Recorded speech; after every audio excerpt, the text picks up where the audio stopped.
এই গাইস, আজকে আমি আমার মিনি ব্লগে জানাবো রুহি জামাই ষষ্ঠীর মেলাতে তার বেস্ট ফ্রেন্ডের সাথে গিয়ে কী করলো।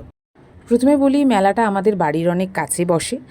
প্রায় বলতে পারো আমার বাড়ি থেকে এই মেলাটাতে যেতে প্রায় 5 মিনিট সময় লাগে। এবার তোমরা যেখানে যেখানে থাকো সেখান থেকে ডিস্টেন্সটা হয়তো একটু দূরেই পড়তে পারে, কিন্তু যারা দমদমে থাকো তাদের অনেকটাই কাছে পড়বে। আমার তো বেশিক্ষণ টাইম লাগেনি। এখানে আগে বলে দিই যে এই মেলাটা জামাই ষষ্ঠী স্পেশাল বসে, আর হচ্ছে 1 মাস ধরে চলে। তোমরা চাইলে বাচ্চা নিয়ে আসতে পারো। দেখো, এখানে আমি, আমার মেয়ে, আমার শাশুড়ি মা আর আমার শ্বশুর কালকে আমরা গেছিলাম, মানে বৃহস্পতিবার, যেহেতু আমাদের ছুটি ছিল। আর রাস্তার মাঝখানে একটু রুহি দাঁড়িয়েও পড়েছিল, কারণ ওর জুতোতে একটু সমস্যা হচ্ছিল। বেশিক্ষণ লাগে না, তোমরা হয়তো এই রাস্তাঘাটগুলো দেখলে চিনতে পারবে। এই যে দেখো, মিলন মেলায় আমরা পৌঁছে গেছি। প্রচুর স্টল বসেছে, প্রচুর খাবারের দোকান আছে, প্রচুর খেলনার দোকান আছে। তবে বলবো যে প্রত্যেক বছর যেই রকম পরিমাণ বাচ্চাদের দোলনা আসে, সেই দোলনাটা খুব একটা এবারে বসেনি। তাও মোটামুটি বাচ্চাদের আনন্দ দেওয়ার মতো দোলনা আছে। আমার মেয়ে তো দুটো অলরেডি চড়ে ফেলেছে এখানে গিয়েই।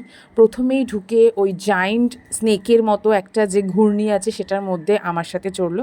আর প্রত্যেকটার দোলনা এখানে 50 টাকা করে, বেশি না।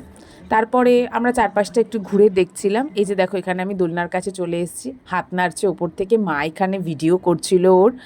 আর খুব মজাও পেয়েছিল। ভীষণই সেফ এখানে, মানে বলতে পারো যে মায়েরাও নিয়ে উঠতে পারবে, বা যে কেউ গিয়ে বাচ্চাদেরকে নিয়ে এটাতে চড়া যায়। খুব সুন্দর পরিবেশটা, ভীষণ সুন্দর পরিবেশ, আর ভীষণ সুন্দর লাগবে তোমাদের। তবে প্রচণ্ড গরম ছিল। ছোট বাচ্চাদেরকে নিয়ে একদম বেরোনোটা উচিত নয়। তাও বলবো, আনন্দ করার জন্য 1-2 ঘন্টার জন্য ঘুরে আসা যায়। এই দেখো, এখানে আমার মেয়ে অলরেডি বলের যে একটা খেলনা মতো দোলনা ছিল সেখানে উঠে গেছিলো। ও এটাতে ভীষণ মজা পেয়েছিল, কালারিং কালারিং বল দেখে। অনেকক্ষণ এখানে চড়ছিল। আর এখান থেকে তো যখন ওকে নামিয়েছি ও নামবেই না। নামানোর পরে প্রায় 5-10 মিনিট তো ঘ্যান ঘ্যান ঘ্যান ঘ্যান করছিল। তারপরে মোটামুটি একটা খেলনা ফেলনা দেখিয়ে কিনে দেওয়ার চেষ্টা করছিলাম, কিন্তু সেগুলোও নেবে না ও। তাও হাতে নিয়ে ভুলে গেছিলো। এখানে ওর বেস্ট ফ্রেন্ডও ছিল, দেখো প্রজ্ঞানকে তোমরা দেখতে পাবে। আর কখন যে ও বড় হয়ে গেছে, মানে সন্তান যে সত্যি বড় হয়ে যায় কখন, মায়েদের চোখের আড়াল করেই বলো, মায়েদের চোখের সামনেই বলো, এটা সত্যিই ভাবার বিষয়। আমি তো মানে বুঝতেই পারিনি যে ও স্লিপটাতে উঠে একা একা চড়ে আবার নামতে পারবে।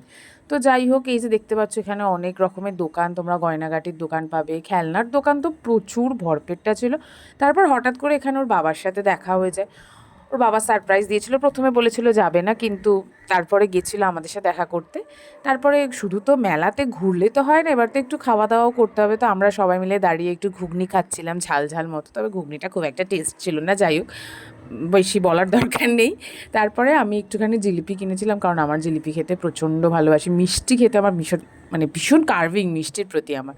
তো তারপরে ঘোরাফেরা হয়ে যাওয়ার পরে এখানে আমাকে সবাই একা ফেলে রেখে দিয়ে চলে গেছিলো, জিনিসপত্র ধরিয়ে দিয়ে। ওর বাবাও ওদিক দিয়ে একটা কাজে চলে গেছিলো, মানে রুহির বাবা।